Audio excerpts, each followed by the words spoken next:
الرحمن علم القرآن خلق الإنسان علمه البيان وفضله على سائر الحيوان وأشهد أن لا إله إلا الله وحده لا شريك له غافر الذنوب والعصيان وأشهد أن محمدا عبده ورسوله بالحجة والبرهان صلى الله عليه وعلى آله وأصحابه أجمعين.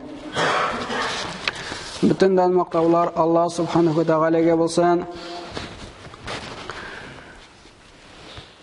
va aning elchisine, aning habibine, bizning payg'ambarimiz sallallohu alayhi va sallamga bizning o'qigan salovat shariflarimiz erishsin.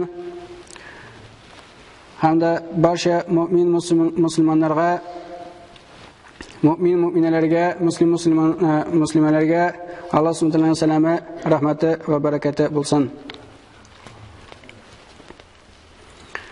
Bugungi juma va'zida shayton eshiklarining turlaridan davom etamiz.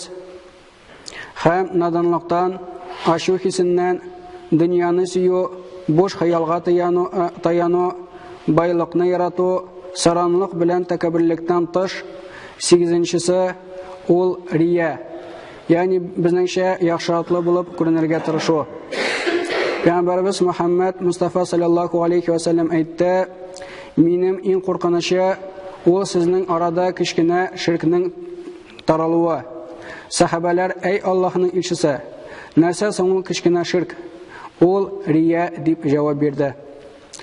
Elektanuk ko'z bo'ya ishlari ko'p kishilarning Alloh qarshida ishlana turgan amallarini yo'qqa chiqarib, ularni halokatga iltdi.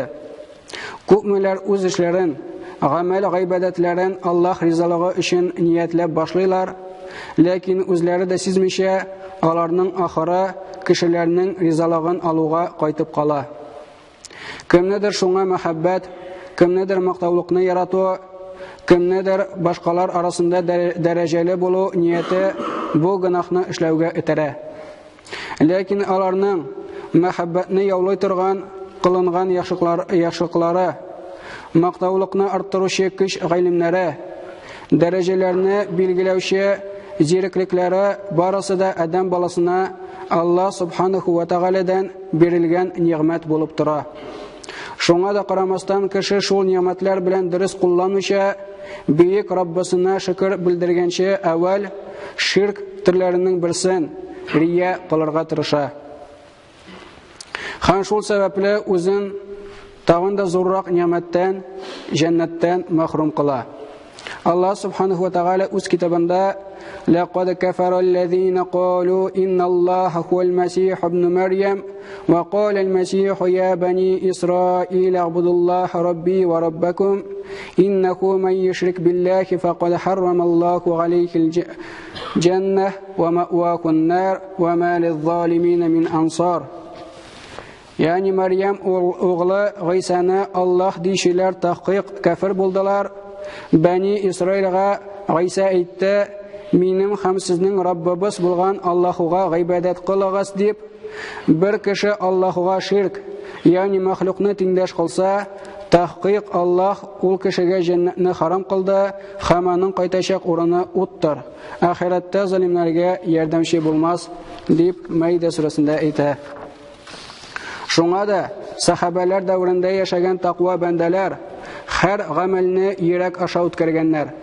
Kishilar o'z qila turgan gunohlarini yashirgan kebek, ular da o'z izgiliklarini yashira edilar. Biz da Alloh misolida yasharga tegishlimiz, chunki bugun biz riyadan qutulmasak, ertaga ul bizdan qutular.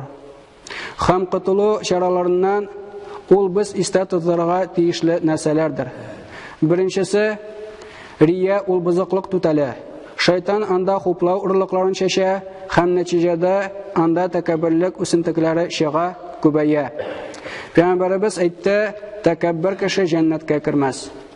Ikkinchisi dunyo maqtovlig'iga aldanib, aning ishin tirishuvchi vaqtni zayaga o'tkazdi. Chunki Allah qili bilan rizo bo'lmagan chaqda boshqa maxluqlarning rizoligi anga foyda bermas.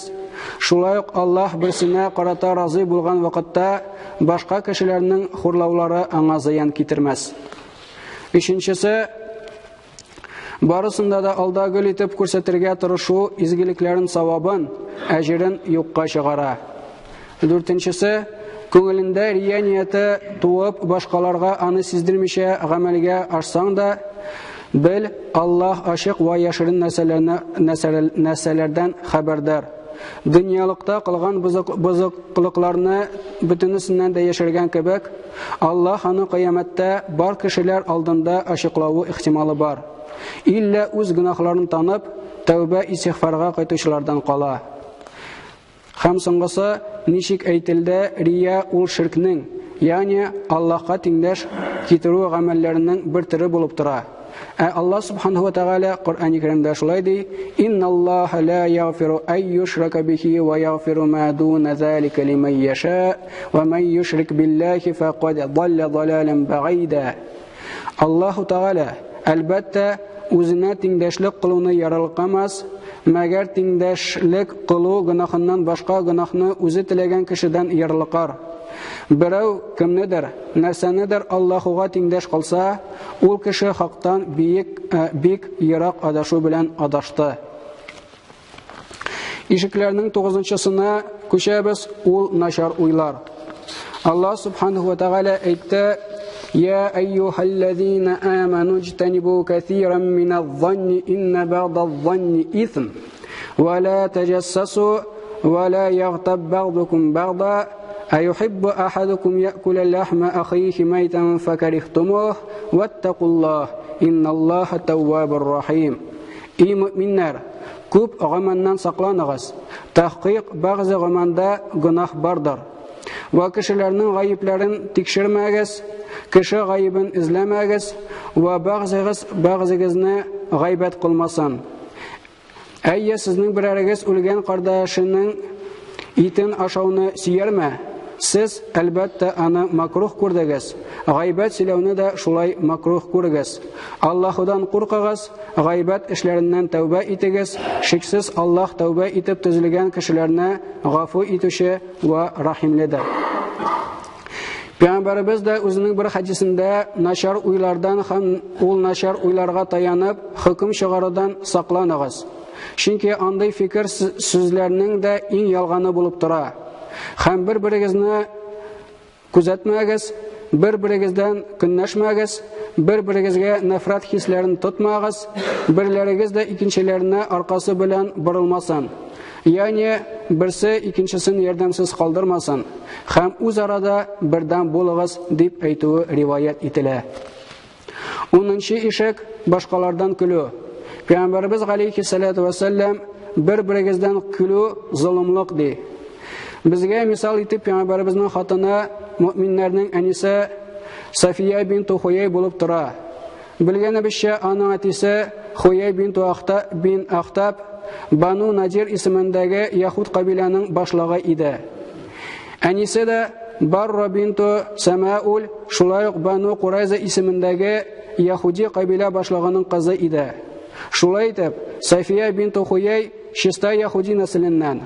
Ул әле Пәйгамбәрбезнең хатыннары арасыннан үзенең кыска буе белән аерылып тора иде. Шул нәтиҗәләр аркасында Пәйгамбәрбезнең башка хатыннары аннан көлә иделәр. Шунда Пәйгамбәрбез Мөхәммәд саллаллаһу алейхи ва саллям аның өстенлеген әйтте. Чынлыкта Сафия 3 пәйгамбәрне үзендә туплаган.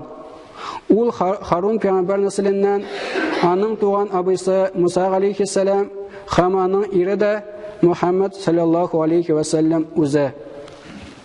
Шулай ук аны яклап Аллаһ субханаһу ва тааля аят индергән: "Я айюхаллазина аману ла ясхар каумун мин каумин аса ан якуну хайран минхум ва ла нисаa'un min nisa'in аса ан якунна хайран минхун ва ла талмизу анфусакум ва ла танабазу бил алqab би'sal ismul fusuq ba'da al-iman wa man lam yatub fa ulaika humuz zalimun." И мؤминнәр, бер кавым икенче бер кавымны кимсетмәсен, ул кимсетелгән кавымның кимсетүче кавымыннан яхшырак булуы ихтималдыр. Шулай хатыннар икенче хатыннарны кимсетмәсеннәр, кимсетелгән хатын кимсетүче хатыннан яхшырак булуы ихтималдыр. Ва дин кардәшләрегезне гаепләп кимсетмәгез, ва бер-берегезгә яман кушым исемнәр илә дәшмәгез. Мөмин булганнан соң фасык исем ни яман исемдер. Бу эшне эшләүчеләр тәүбә итеп төзелмәсәләр, алар залимнәрдер. Ишекләрнең ул беренчесе һәм соңгысы ул Аллаһның газабыннан үзен иминлектә хис итеп гынахлар кылу. Бүгенге көндә күпләр үзләрен мусламан дип йөртүче кешеләр Аллаһ субханаху ва тааляның газабыннан курыкмыйча гынахлар кылып яшиләр. Аларның кылган гынахларына күрсәтсәң, алар Аллаһ рахимле, рәхмәтле, гафу итүче дип үзләрен аклыйлар. Шулай карабызда шундыйлар да бар. Берәр изге гамәлгә килгәндә, ул мәҗбүри түгел дип аны калдыралар, ләкин начарлыкка килгәндә, ул бит харам түгел дип аны эшлиләр. Һәммән дә үлем турында уйламыйлар, тәүбәләрне кичектерәләр. Әлбәттә, Аллаһ шиксез рәхмәт иясе, ләкин итагать итмәүчеләргә аның газабы катыдыр. Һәм Хиҗр сурасында ул шулай әйтте: "Набби гайбади анни анал гафурур рахим ва анна газаби хуал газабул алим." Минем хак мөмин бәндәләремә хәбәр бир, тахқиқ мин үземә итагать итүче бәндәләремне ярлыкаучы ва аларга рәхмәт итүчемен. Дахи минем газабым миңа итагать итмәгәннәргә бик каты газаптыр. Адам баласы гынах кылырга ярата, һәм үзен бузыклыктан саклау урынына аклауны өстенрәк таба. Һәм бүгенге чорда алда әйтеп кителгән ике төр кешеләрдән тыш тагын да яманрагы бар. Аларның аклау әсбапларыннан шул кылган гынахларына күрсәткәндә алар ачуланып, тәкәбберлекләре бугазларына җитеп, шуннан нәрсә, мин бит кеше үтермәдем, иң элек үзеңә кара дип җавап кайтаралар. Ләкин Аллаһ субханаху ва тааля шундый кешеләргә әйтте: "Ва иза кыйла лаху тaqillаха ахазаткул иззату бил исм, фахасбуху джаханнам ва лабисал михад." Әгәр ул залимга Аллаһудан курык дип әйтелсә, тотар аны ачу һәм наданлык гайрәттә тәкәбберләнеп явыз эшләрне, төрле гынахларны эшләмәк өчен. Аңа газап йөзеннән җәһәннәм газабы җитәр. Ул җәһәннәм анда кайтучылар өчен нинди яман урын. Һәм дә Аллаһ субханаху ва тааля безне ул яман сыйфатлардан ярагайтып, изгелекләргә якынайтса иде. Шайтан васвасыннан саклап, үзенең шин тaqва, мөмин мусламан әһелләреннән кылып, төрле фитнәләрдән, кабер ва җәһәннәм газапларыннан имин кылып, барчаларыбызга да җәннәтләрдә очрашуларыбызны насыйп әйләсен. Возвращаясь к дверям шайтана, напоминаем о них. Первое – невежество. Это порок. Самая большая из дверей шайтана, поскольку невежественный человек не различает благо от зла, а лекарство этому – получение правильных знаний. Второе – гнев. Разгневанный человек – просто игрушка в руках шайтана. И пусть никто из вас не принимает решение в состоянии гнева, ибо итог его – раскаяние. Третье – любовь к этому миру и большие надежды на него. И пусть поскорее вспомнит сын Адама, что мир этот не вечен, а возвращение к Аллаху скоро. Четвертое – алчность и скупость. Абу Хурайра рассказал, что посланник Аллаха, мир ему, сказал: каждый день утром спускаются два ангела, один из которых говорит: «О Аллах, прибавь имущество дающего», а другой говорит: «О Аллах, погуби имущество держащего». Пятое – высокомерие и любовь к похвале. Шайтан сеет среди любящих похвалу семена высокомерия и самолюбия, и это губит хвалимого. Шестое – это показуха. Это верный путь к высокомерию и его спутникам, как самолюбие и любовь к похвале. Но похвала людей не принесет тебе пользы, если твой Господь не будет доволен тобой, а также их порицание не принесет тебе вреда, если Аллах останется доволен тобой. Седьмое – плохое мнение. Пророк, мир ему, сказал: берегитесь предположений, плохих мнений. Поистине, предположение является самым ложным среди всех разговоров. И не шпионьте друг за другом, не завидуйте друг другу, не проявляйте ненависти друг к другу, не отворачивайтесь друг от друга и будьте, о рабы Аллаха, братьями. 8. Пренебрежительное отношение к мусульманам. Всевышний сказал: «О те, которые уверовали, пусть одно племя не издевается над другими, может быть, они лучше их, и женщины над женщинами, может быть, они лучше их. И не выискивайте недостатки друг у друга, и не называйте друг друга оскорбительными кличками». И последнее – пренебрежение грехами и чувство безопасности от гнева Аллаха. Молодость и здоровье заставляют нас забыть о предстоящем расчете в день суда. И лишь старость, болезни и испытания будет в душах людей напоминание расчета и воздаяния. Баракаллаху лана ва лакум фил Кур'ани азим ва нафарна ва iyyakum бил аяти ва зикрил хаким иннаху сами'уд дуа.